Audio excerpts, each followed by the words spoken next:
नमस्कार दोस्तों, मैं हूं भावेश और आप देख रहे हैं दी जर्नलिस्ट। समाचार है कि नरेंद्र मोदी अपनी वाराणसी की सीट छोड़ सकते हैं। ये फैसला अहम साबित हो सकता है क्योंकि 2014 में जब अलग अलग कयास लगाए जा रहे थे उस समय नरेंद्र मोदी ने वाराणसी से चुनाव लड़कर सभी को चौंका दिया था, लेकिन इसका फायदा बीजेपी को आम चुनाव में मिला था। तो चलिए दोस्तों, जानते हैं आखिरकार क्यों नरेंद्र मोदी वाराणसी की सीट छोड़ने वाले हैं। साथ ही हम जानेंगे कि किस सीट से नरेंद्र मोदी 2024 का आम चुनाव लड़ेंगे। चलिए दोस्तों, जानते हैं।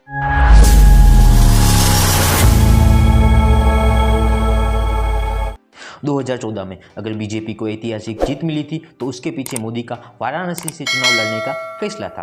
वाराणसी से चुनाव लड़ने के कारण उत्तर प्रदेश की 80 सीटों पर असर हुआ था और 80 में से 71 सीटों पर बीजेपी की जीत हुई थी। लेकिन 2024 में समाचार है कि नरेंद्र मोदी वाराणसी की सीट को छोड़कर दक्षिण की ओर रुख कर सकते हैं। दक्षिण भारत के किस सीट से चुनाव लड़ेंगे ये जानने से पहले हमें बीजेपी की रणनीति समझनी होगी। दक्षिण भारत में कुल 129 सीटें हैं। तमिलनाडु की 39, कर्नाटका की 28, आंध्र प्रदेश की 25, तेलंगाना की 17 और केरला की 20, ऐसे टोटल 129 सीटें हैं। उत्तर प्रदेश में तो योगी आदित्यनाथ ने बीजेपी की पकड़ मजबूत कर ली है, तो बीजेपी को भरोसा है कि उत्तर प्रदेश में अच्छी खासी सीटें इस बार मिल जाएगी। लेकिन अगर मोदी को मिशन 400 पार करना है तो दक्षिण भारत का किला जीतना ही पड़ेगा। इसलिए अगर दक्षिण भारत से चुनाव लड़ते हैं तो दक्षिण की 129 सीटों पर सीधा असर होगा। वाराणसी एक तीर्थ स्थान है, तो बीजेपी को एक ऐसी सीट की तलाश थी जो हिंदू तीर्थ स्थान हो। बीजेपी की खोज पूरी हुई रामनाथपुरम में। रामनाथपुरम एक तीर्थ स्थान है। रामेश्वर भी रामनाथपुरम सीट के अंतर्गत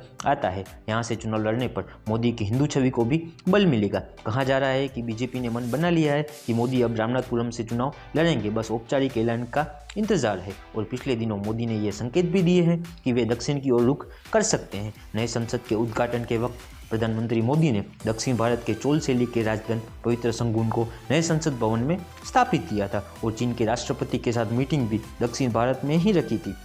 2019 के चुनाव के बाद बीजेपी समझ गई कि अगर मिशन 400 को पार करना है तो दक्षिण का किला जीतना ही पड़ेगा।